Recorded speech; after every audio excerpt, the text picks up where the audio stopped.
My name is Michael Lane. I'm really glad that you're here for today's show.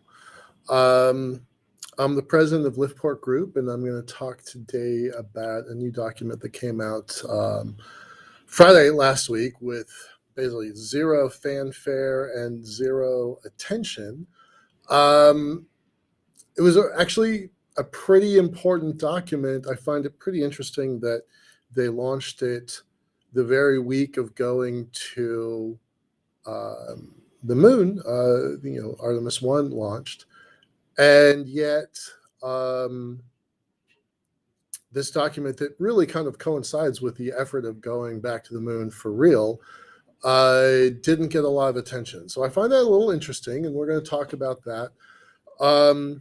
This is the second part of a two-part series.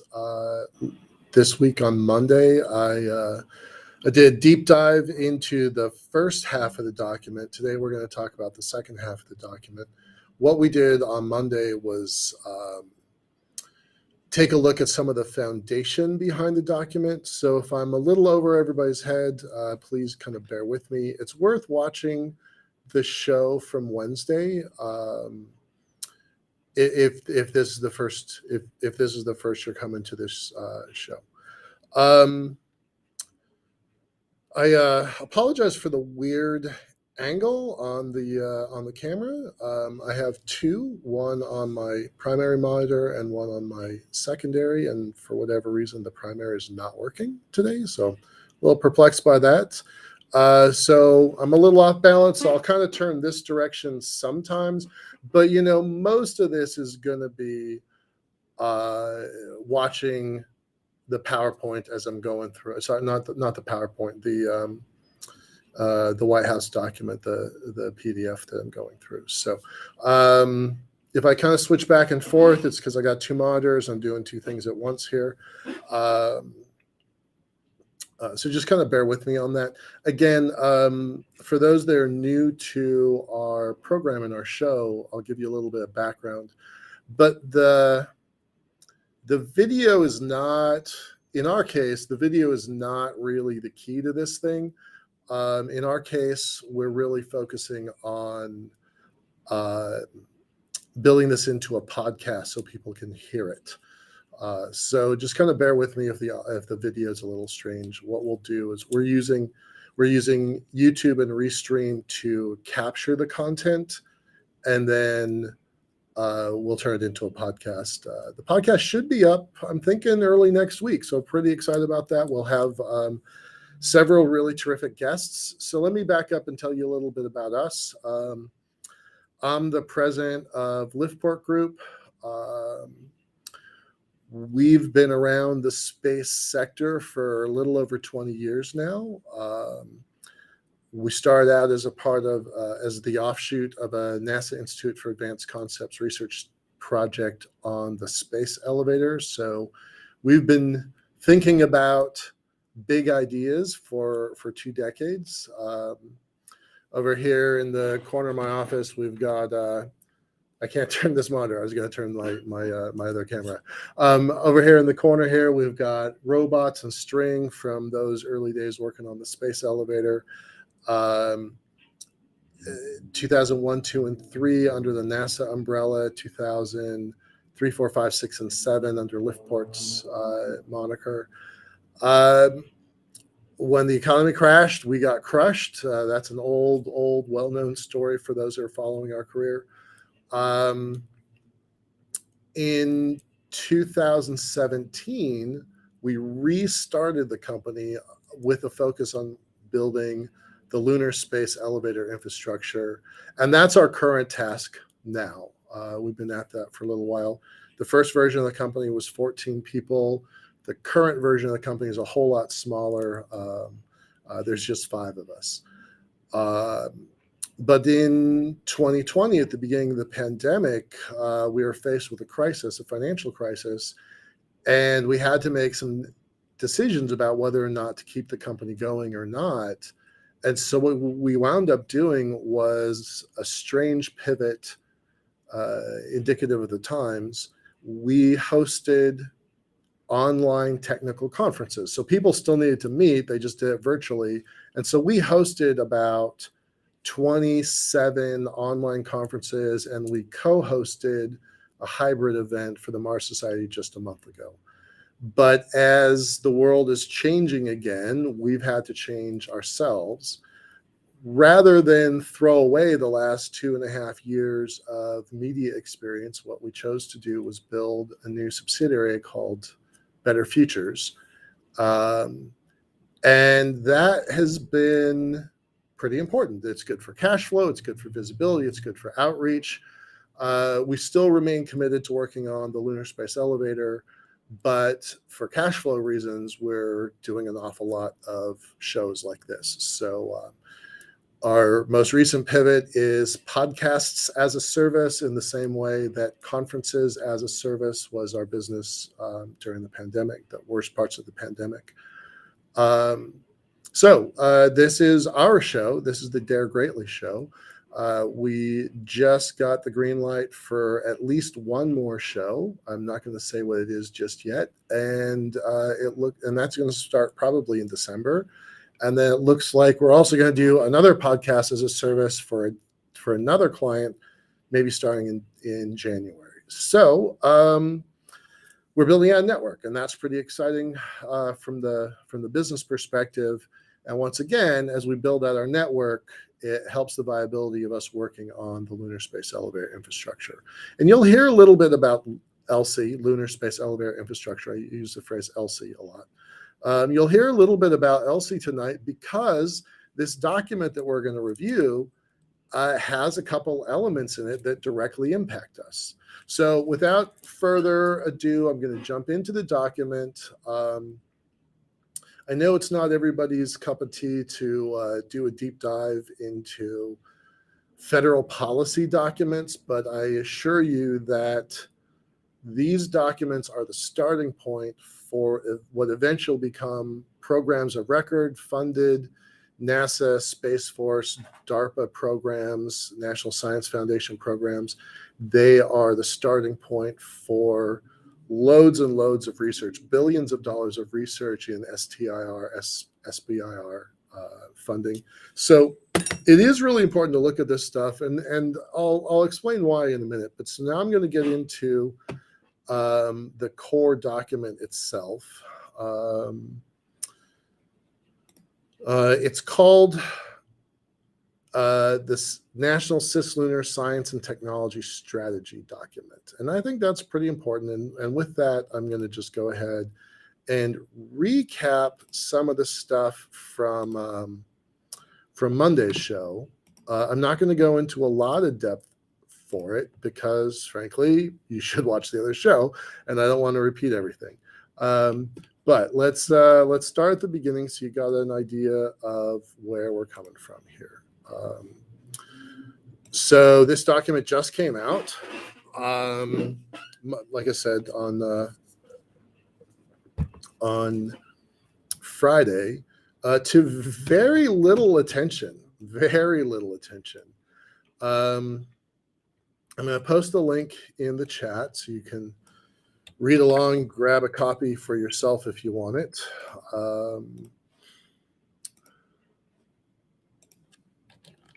It is definitely worth reading. Might be deadly dull, but it's only 16 pages. You can muscle your way through it. National Cislunar Science and Technology Strategy document. Important to note that it's an interagency working group, so these are all governmental actors that contributed to this. That's really important to note, that this is really sourced from a pretty dedicated cadre of professionals within the U.S. government. There's a ton of stuff here at the Office of Science and Technology Policy. I recommend taking a look at that.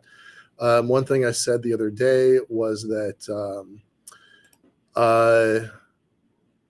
this group, the NSTC, National Science and Technology Council, have published 28 documents in 2022.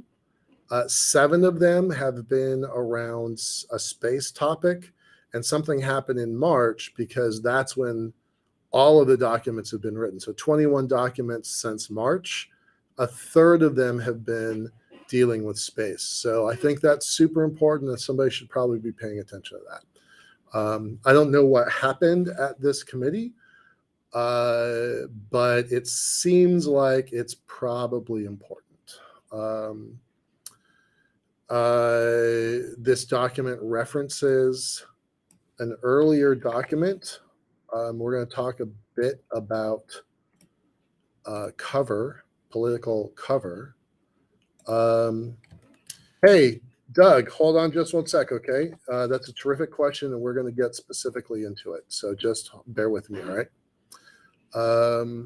And for folks that don't know, we've got a live chat going through LinkedIn. So that's always pretty exciting to see people popping in and asking questions. So Doug, I'll get to yours in just a moment. I'm specifically going to get there. So as the document builds, there's an idea in Washington, D.C. called cover. It's a cover document. And that's what this one is. This one gives other organizations, in this case, these organizations, Department of Commerce, DOD, Department of Energy, Department of State, it gives these organizations political cover to do specific things. And in our case, for Liftport and the rest of the space community, what this means is the kinds of research that is going to be, quote, approved and authorized comes from a document like this.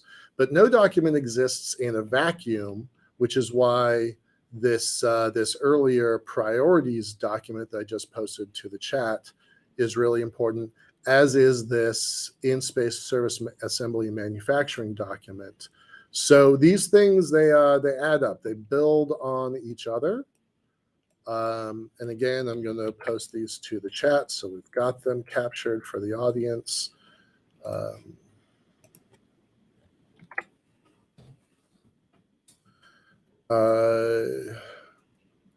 John is saying, drop the link for LinkedIn in here. I'm hoping that one of my team can tackle that, because I don't think I can find that quickly.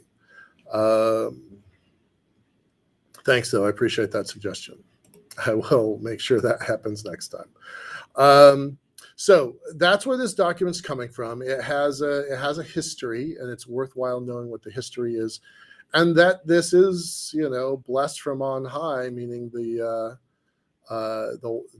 White House on down, to get to this point. And this point about interagency working group is super important. Some of y'all have heard me use the phrase academic, civil, defense, and commercial. I'm a 55-year-old white guy, and AC/DC had a pivotal role in my development musically, and here we are, academic, civil, defense, and commercial. It's interesting to me that while this does have a commercial element, meaning the Department of Commerce, and a defense element, meaning the Department of Defense, it does feel pretty light in both of those. Now, civil is represented all across the board, of course, with NASA and the National Science Foundation and USGS. But it does feel very, very light on the academic front. And notice that the Department of Education is not a member here. I think that is actually a little on the absurd side of things. I made a big comment about that on Monday's show, so I'm going to not talk about it as much until we get later in the document and we start talking about STEM education and where the heck is the Department of Education in this. So it feels pretty strange. I'm going to skip, like I said, I have already covered a lot of this stuff, so I am going to just hit the key highlights. This document has a ton of stuff in it. We're going to spend today mostly talking about these objectives, 1, 2, 3, and 4, with a special emphasis on the first two. So I'm going to skip through that quickly.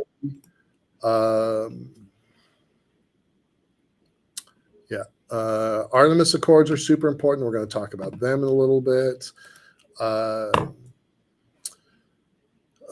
Skip. Here's the definitions, Doug. All right, so actually it's strange to me that this is the definition, and especially this is the image that is given. And for those that are going to listen to the podcast, I'll describe it auditorily. First, the official definition for the purposes of this document: cislunar space is the three-dimensional volume of space beyond Earth's geosynchronous orbit that is mainly under the gravitational influence of Earth and or the moon. Cislunar space includes the Earth-Moon Lagrange points, trajectories utilizing those regions, and the lunar surface. So they're talking about the whole ball of wax. Interestingly, that they are basically building a donut in space, and the Earth all the way out to geo is excluded, right? Cislunar space is a three-dimensional volume of space beyond Earth's geosynchronous orbit. So everything from geo down to the ground of Earth, apparently, by this document, is not a part of cislunar space. Now, I deeply, vehemently disagree with that line, but that's how they define it. So you can lodge your complaints somewhere in the government complaint box, but so far that's never worked for me. So I do not agree with this definition. I'm going to refer to Major Sean McLean, who wrote a paper about 3 years ago. I refer to it as the McLean line, and it is basically a circle that encompasses all 5 L points, the moon, and everything down to the ground of Earth. That's how I define it. But officially, they're building a donut that that excludes Leo, Meo, and Geo. I think that's remarkably dumb. I don't understand it, but that's what we got. Sorry, I know that's going to be frustrating for some people. I wonder if maybe that's a jurisdictional question, and I mentioned this Monday, but I'm going to go back to the members of this interagency organization. So notice that NASA is explicitly included, but the Department of Commerce has an Office of Space Commerce. It also has the FAA and FCC, which are not exclusively mentioned. And I find that a pretty glaring error, as do the exclusion of NOAA. They've got, National Security Council in here, but is there a reason why they didn't include National Reconnaissance Office, the Geospatial Agency? There's a couple things in here that feel really strange that they are not called out. And maybe they just didn't want a really big, unwieldy member group, but it feels pretty strange that this is the definition of cislunar space for the purposes of this document. And I'm literally reading that word for word, so it's not subject to my interpretation. All right. Let me just check here. Oh, good. Great. I'm glad you all got the link that you needed. Doug, if one extracts water on the moon and sells it to a lunar settler, that is in cislunar space. Yes, explicitly, that is in cislunar space because it says cislunar space includes the Lagrange points, trajectories utilizing those regions, and the lunar surface. Again, I recommend that you find Major Sean McLean in LinkedIn and ask him for his paper and take a look at how he describes as a major in U.S. Space Force. And I want to really be clear about this. This is not an endorsement of Major McLean or U.S. Space Force, although in fairness, I'm a big fan of both of them. But his document that describes this physical, mathematical space in the solar system between the Earth and the Moon, I think is super important and really well written. So I would encourage you to get to his LinkedIn account and ask him for a copy of his paper. And I will try and get a link here in a moment while I'm kind of in the midst of doing this. All right, so that's kind of where we are. Everybody who knows me knows I'm particularly interested in the Lagrange points.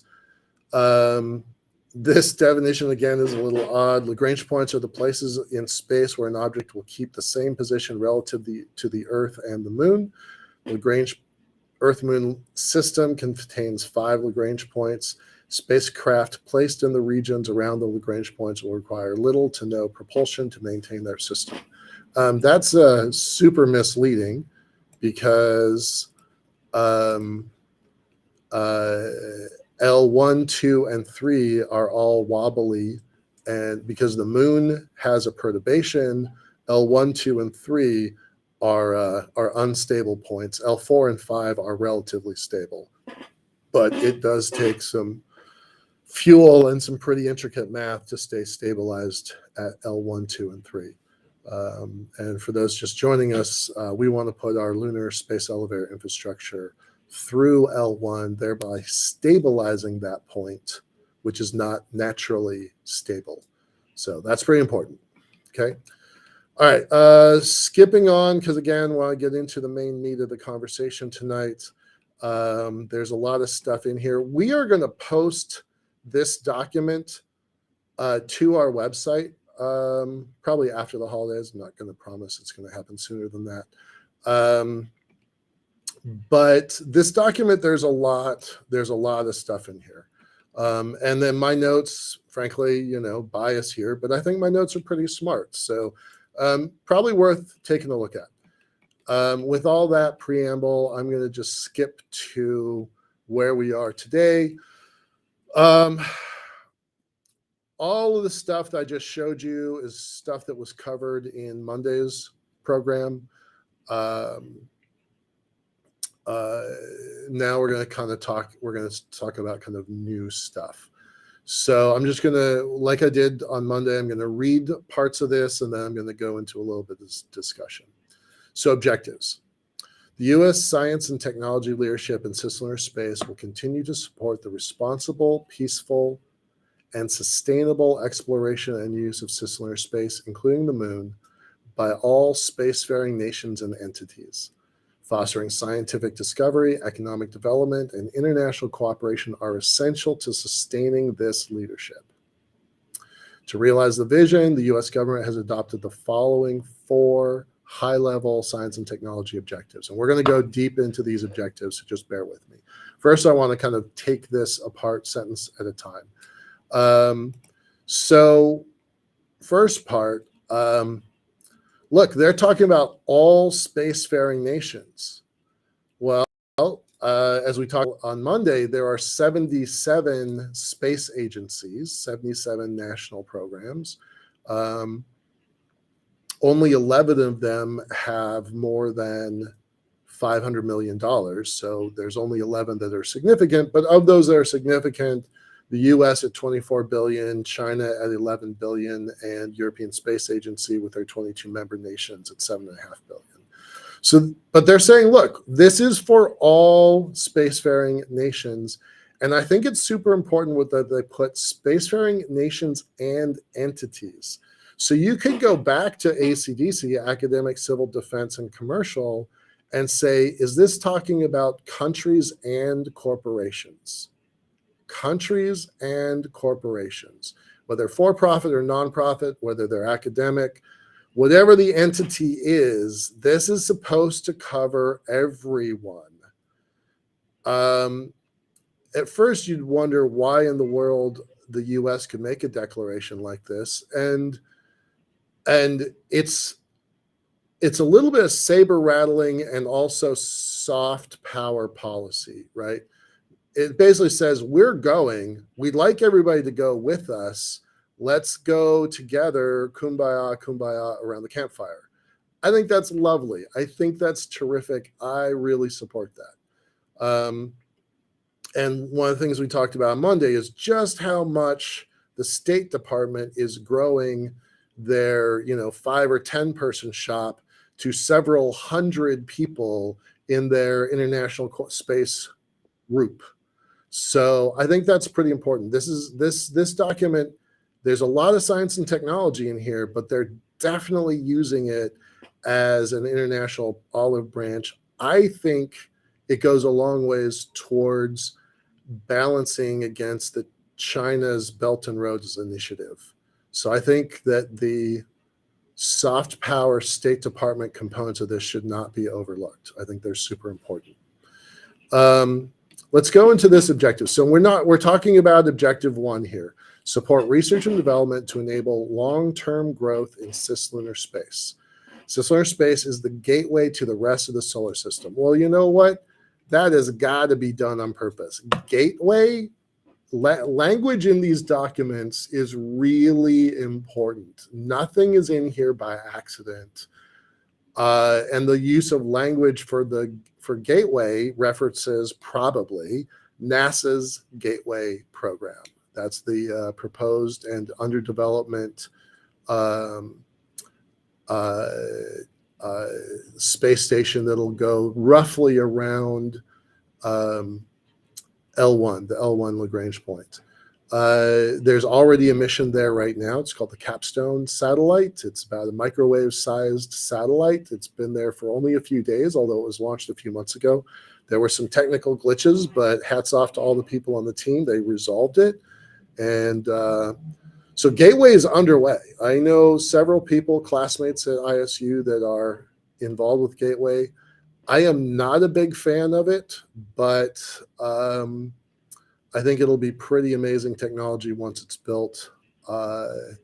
And, fingers crossed that it's super useful. So I have some doubts about it, but that this language is put together on purpose. And they talk about, and we're going to talk about this more, the gateway to the rest of the solar system. Well, there's a line from science fiction. It's a conversation between Jerry Purnell, science fiction author, and one of my favorites. A lot of these books behind me are Robert Heinlein books. And it was a conversation that basically says, once you're to orbit, you're halfway to anywhere. And that is super true. I posted some links in here. I thought they were fascinating. It's a conversation that goes into some depth about these, this conversation. And NASA backs it up, right? That the amount of energy it takes to low Earth orbit is pretty important. And once you're to orbit, you can go kind of anywhere else you want to go. That stuff is, I think, pretty fun.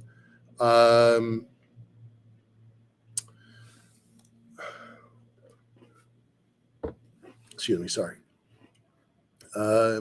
So why are we talking about halfway to orbit? Well, that they're saying that this is the gateway to the rest of the solar system.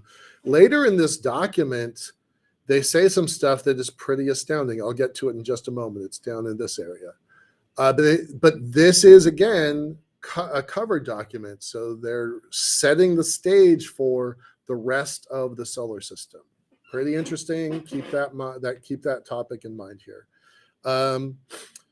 We're going to build out, the moon is a source, potential to be a source for new scientific advances, resources to drive economic growth.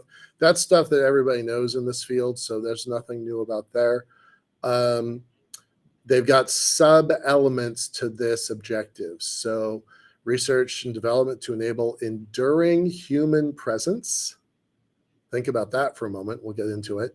R&D to best utilize cislunar space for science, and programs needed to ensure the availability and readiness of a skilled workforce to support all efforts outlined in the strategy. So I don't know, but Enable enduring human presence. This might be the first time I've seen that, right? So about a week and a half ago, we questioned the idea of what sustainable meant, because up until now, all of the language has been using the word sustainable, but sustainable is undefined in any language that we've seen in space. Doug, hey, do me a favor, post that link that you had about sustainable, because I think you've got a pretty interesting take on it. Let's be clear, that link for sustainability is not a government national policy definition of sustainability. But up until now, we've been talking about sustainable presence on the moon. Now, with this new document, we're talking about enable enduring human presence. Well, you know, the International Space Station's been operational for 22 years. Is that the benchmark that you use? Because this means go build an igloo in the Arctic and stick around for a while, right? This means stick and stay. I use the phrase camping a lot in space, because we go up for a little while, we do have our adventure, we do whatever science we're going to do, and then we come home and we're camping until we have children in space. We're only just camping. Might be long-term camping, might go there for, I think Commander Kelly was up there for a year. There's a few Russians that have been up even longer than that. But even so, long-term camping is still camping. This makes it a little bit different, right? It's not just about show up at the gateway, show up on a in a lava tube structure. This might be long-term. And I think this is the first time I've seen that. If anybody has seen something else, I'd really love to hear that. But this is the first time I've seen it, and I think it's pretty darn important. Enduring human presence. That's a game changer as far as I'm concerned. Stuff like this gives me hope that maybe the administration is ready to hear pitches on lunar space elevator infrastructures, right? Because now they're talking about real systems at last. All right, next sub element here. Develop and demonstrate capabilities and emerging technologies that enable an enduring human presence in cislunar space and inform crewed missions to Mars and beyond. Crewed missions, cool, into the solar system. This is their quote. The technologies that may be used for crewed missions into the solar system to Mars and beyond. Notice how this is called out in the document. It is dashed in such a way to separate the Mars and beyond component. That is the only piece like it in the entire 16 pages. That is something they wanted to put an exclamation point on. To Mars and beyond. So the technologies have not been fully defined, leaving room for innovative concepts to be matured. So again, is this, first of all, I think this is the first time that people are talking, that national policy is talking about going beyond Mars. First I've heard of it. Again, this is a cover document. So by inserting this here, it allows future documents to reference this and say, maybe Mars isn't the last stop. If you had asked me, a week ago, I'd be like, look, in my lifetime, we're going to Mars. That's it. We're not talking about anything else beyond that. I have some hopes about where we might go as humans. I have some strongly held hunches that there's if I were to bet where life was in our solar system, I'm going to bet on the moon of Enceladus. Other people think it might be on Europa. There has been a little bit fishy science that's pointing towards Venus. I don't think the verdict is out by any means. I don't think anybody knows. But this is the first document that I've seen that's talking about humans going beyond Mars. They've been saying for decades, they've said, well, for a decade under the Obama administration, then carried out under the Trump administration, they talk about Moon, Mars, and beyond. But now they're trying to say there's something beyond Mars in a specific way. I think that's important. I think they're going to reference that again in the future. But they're talking about leaving room for innovative concepts to be matured. I think this is the big infrastructure that we're all waiting for.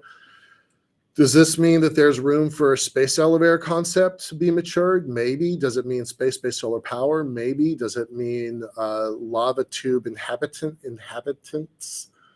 Maybe. But they're saying point blank innovative concepts to be matured. Well, NASA Institute for Advanced Concepts over the last 10 years has really shrunk its mission, right? It used to be big ideas that were bold and kind of barely on the right side of science fiction, and now they're saying, well, maybe now they're all iterative, evolutionary, not revolutionary. So maybe there's room for revolutionary ideas here. Cislunar space should be used to experiment and innovate while developing reliable and cost-effective technologies to support long-duration crewed missions beyond the moon. I would love to know what reliable meant. I'd love to wonder what cost-effective means. So if you can lower the cost of getting to orbit and beyond, I think that's going to be valuable. The government will support the development of orbital and lunar surface technologies and other scalable technologies that support an enduring human presence on planetary surfaces. There it is again. The moon is not constrained. Mars is not constrained. Maybe it goes beyond both of those things. This is the kind of stuff that research grants are made for. Again, reading from it, these include refuelable lunar landers. Okay, so by the way, refuelable lunar landers, that's a direct point towards SpaceX, and I think probably Blue Origin as well. But that's not the only game in town for sure. These include environmental controls and life supports. Hat tip to the folks at Paragon. I think they're going to make a bucket of money because I think they're some of the smartest eclipse people in the world. Lunar surface power systems. Remember, the Department of Energy was a component of this interagency working group. And then mobile and dust-resistant spacesuits, surface mobility in extreme environments, and sustainable habitats on planetary bodies. Third time they've said planetary bodies, right? The United States will identify and support engineering research on systems critical for these capabilities. So here, look, if you're wondering why you're listening to this broadcast, watching this show, point blank, this is where the money is going, right? This is where all of these agencies are going to commit research dollars in SBIRs and STTRs. They're going to commit to programs of record. They're going to do some of this stuff themselves. They're going to farm out a lot of it to the commercial sector. If you're an angel investor or VC, this line here, that's where you put your money. And you don't put it anywhere else because this is the stuff that's getting funded. And if you follow, going back to the raison d'etre of our programming is, the DareGreatly series is about the money and finance and capitalization of space. If that's what you're interested in, this is where that money is coming from. All of the big, well-funded, VC angel-funded companies, the ones that went to SPACs, whether it was good or bad to be determined, they were all following the money. So this is point blank telling you where the puck is going. I think that's a Gretzky quote. I don't skate to where the puck is. I skate to where the puck is going. This is where it's going. refuelable lunar landers, environmental controls and life supports, lunar surface power systems, mobile and dust-resistant spacesuits, service mobility in extreme environments, and sustainable habitats. So, if you're wondering why you're listening, this is why you're listening. All right. Let me just check the chat and see if there's anything going there. Doug's got a bunch of stuff. Hey, buddy, thank you. Appreciate that. Posting that link on sustainability. The ISS represents budgetary and programmatic sustainability, but there are 3 other types of sustainability. Cool, thank you. Follow the link that he posted up there. We are going to talk about Space Policy Directive. Okay, thanks. Again, it's a cover document, enable humans exploration across the solar system. That's exactly what we're looking for. And then refuelable lunar landers leaves open to whether refueled from Earth or lunar resources. Exactly. Thank you for that very insightful comment. Super helpful. Where is that refueling coming from? We don't want to ignore folks at Orbit Fab and the work that they're doing. And then finally, his most recent comment, the government won't be the only source of funding. Starship is going to make the business plans of non-government entities possible. 100% agree. I have a whole bunch of stuff coming on Starship, so just be patient on that. All right, back to the document here.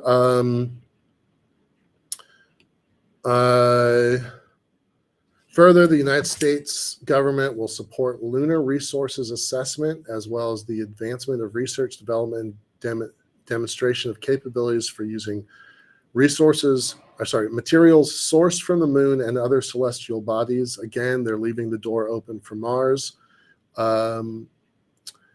Such capabilities include resource characterization and surveys, manufacturing of components from in situ materials, autonomous assembly of structures, construction of structures that maximize the use of in situ materials, and processing useful molecules such as water and oxygen. Interesting that they say water and oxygen molecules when there's a whole bunch of other useful materials out there. I feel like that maybe either if I were writing the document and I wasn't, if I would either have just left it as processing of useful molecules and left it wide open and blank, or I would have made this list a lot longer. It feels a little disingenuous to leave it there. I know that water and oxygen are kind of like priorities 1 and 2, but there's at least 7 priorities that make sense. So I feel like that's a little constrained, and I probably wouldn't have done that. But surveys, characterization, manufacturing, I've got friends that have they have a business plan that's pretty effective. Basically, it's capture orbital debris, turn that waste into slag materials, and then use that material for 3D printing on orbit. This paragraph was made for them, right?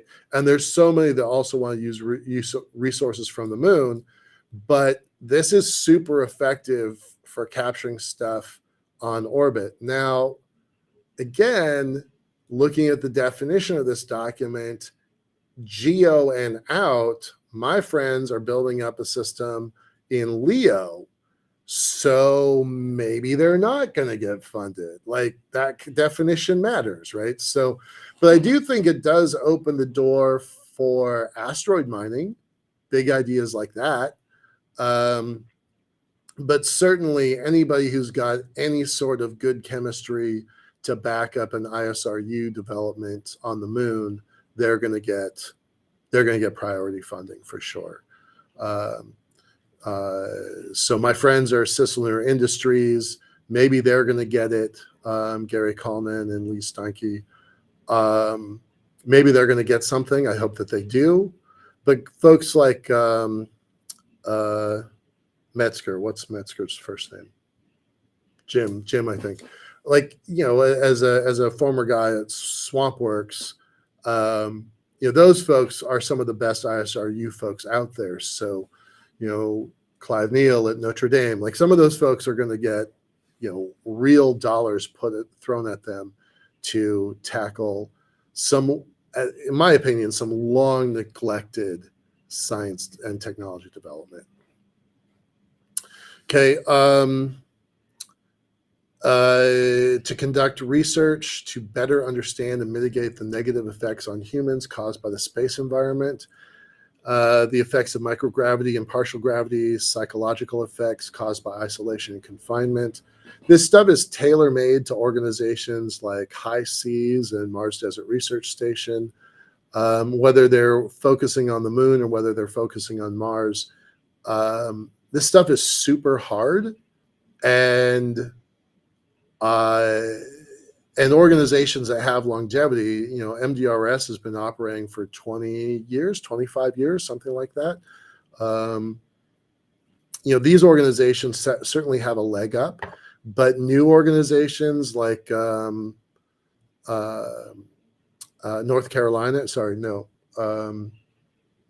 Dakota, they've got an isolation facility.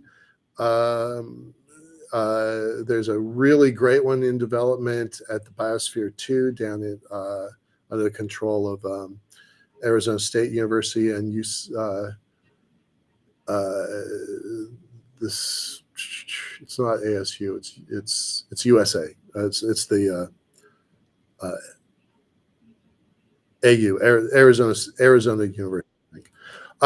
So I think that's pretty interesting. Check out this next line, though. I mean, I got to tell you, I don't get giddy when I read 16 pages of national policy. Like, I don't get giddy over this stuff, but just check this out. Potential count. All right, so we're talking about exposure to the aspects of extreme space environments, right? So the next line is potential countermeasures such as, wait for it, artificial gravity or metabolic stasis should be investigated and demonstrated. This is straight up science fiction, straight out of 50-year ago pulp magazine style science fiction, where this opens a door that frankly I thought the US government was way too conservative to consider. This opens the door for space elevator research, for partial gravity. It opens the door to lots of folks in the biotech field that have not ever been involved with space. But can you imagine long sleep style protocols that put you in stasis for an extended trip out to Mars, for an extended trip, thinking back to what we talked about earlier in the document, going beyond Mars to other places in the solar system? Those are really long trips. Most people are not going to want to be awake for 3 years or 4 years or 5-year voyages, no matter how cool Star Trek makes it seem, right? So long sleep protocols, metabolic stasis, artificial gravity, honest to God, artificial gravity. Now, you can do that using tether technology. I think everybody knows that a lot of the tether technology is based on centripetal acceleration. But there's other folks that are working on legit anti-gravity technology. Now, most of those are folks working literally out of their garage and maker spaces. I know I got friends that are in that field. But this means like real legit money is going to go to real legit artificial gravity research. Fascinating stuff. Never expected to see that in a government document. It opens the door for interesting stuff. And again, now we're talking about other destinations across the solar system. If you've got artificial gravity and stasis, now you can talk about opening up the solar system. How cool would it be to use artificial gravity and stasis modules to go out to the to the asteroid belt, right? Again, you're making nods towards, but not officially saying asteroid mining. You're making nods towards, are we going to Venus or one of the other moons, Europa and Enceladus that I mentioned earlier? I would love to know who in the room snuck in this other destinations across the solar system. I think that's super cool.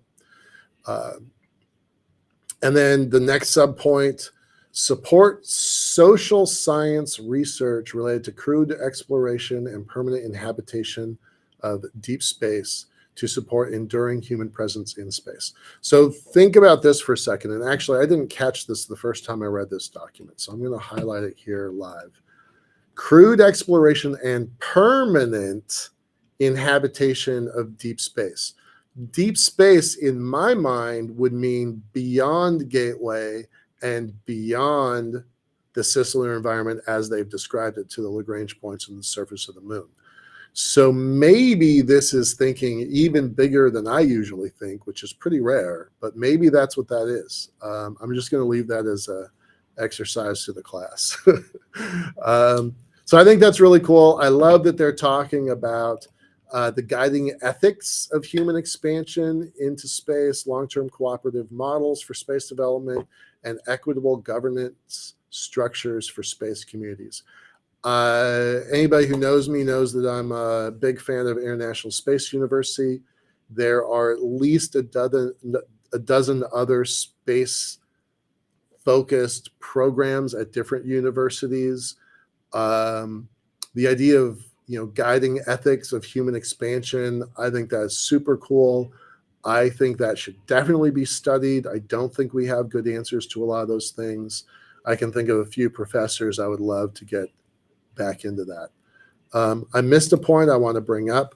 Many unresolved issues regarding space exploration cannot be solved through engineering alone.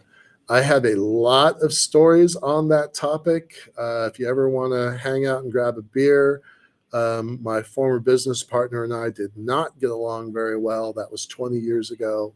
He was a super, super smart guy who, let's just say we disagreed on a lot of things. And one of the things was space exploration cannot be solved through engineering alone. That's the genesis of my own Numenia process that looks at hardware business outreach and framework as a tool set, a framework for getting space done. And it can be used for lots of other applications as well. So I'm really happy to see a government document that says it can't be done through engineering. Like that's just fun for me because I've been pushing that rock uphill for a long time. So it's really nice. And then I like the idea of encouraging the scientific community and broader public to think more deeply about humanity's long-term future in space. So what are we talking about? We're talking about the moon. We're talking about going beyond the moon to Mars. We're talking about going beyond Mars to anywhere else in the solar system. We're talking about a sustained permanent inhabitation of deep space for an enduring human presence. This stuff, this paragraph here, that's why I've dedicated the last 20 years of my life to doing this stuff, because I want to see this paragraph happen. Just across the board, everything in it, permanent human habitation across the solar system for an enduring human presence. That's it. That's why I do this. That's why I've been, at this for 20 years, good days and bad days along the way. But this paragraph is the reason why I'm in space. So, yeah. There is, believe it or not, more to this document. We're going to skip some stuff, but we move now into kind of some of the science. It's worth looking at the science. I'm going to skip that because I think a lot of you understand that already, and there wasn't anything that was particularly surprising that we haven't talked about. The U.S. government will advance technologies. Yeah, what that really means is the U.S. government will pay for the development of, whether that's through their own institutions or whether that is, other organizations. So I think that's important. And this last piece actually made me really frustrated. I'm going to read it. Develop and support programs to train and retain diverse future generations of the space workforce. The successful execution of the bold yet critical objectives in cislunar space requires an expanded and advanced technical workforce. The United States Space STEM Task Force Roadmap, which I have a link for in a moment, will identify gaps and priorities for encouraging early preparation at the K through 12 level and entrance into STEM educational and early career pathways for space-related employment at the undergrad, graduate, and postdoctoral levels, including broadening participation and opportunities, right? Broadening participation and opportunities. They talk about, bridging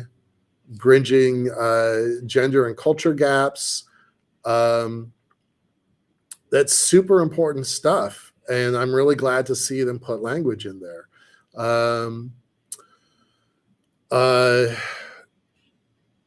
Higher institutions of higher education are critical in space exploration, especially in the education of scientists and engineers who will carry out the research envisioned and make new discoveries and take the next steps. So I like that.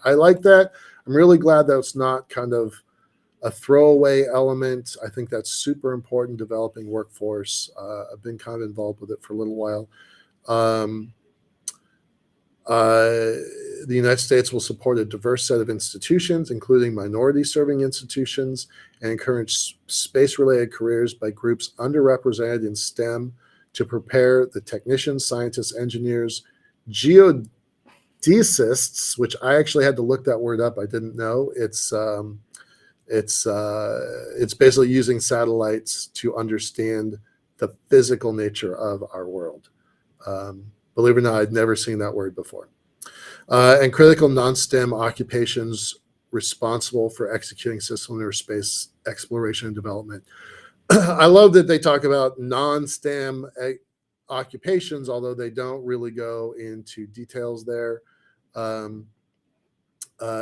This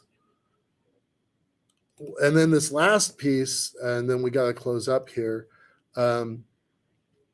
For future technical workforce within the United States government, agencies will especially leverage programs to develop an advanced technical workforce, such as scholarships for service programs. I got to say, if that's anything like some of the other programs that are out there, where you basically get your school loans covered if you're going to do work in the military, or like me, or the National Park Service, or there's dozens if you're going to be a teacher in a remote region.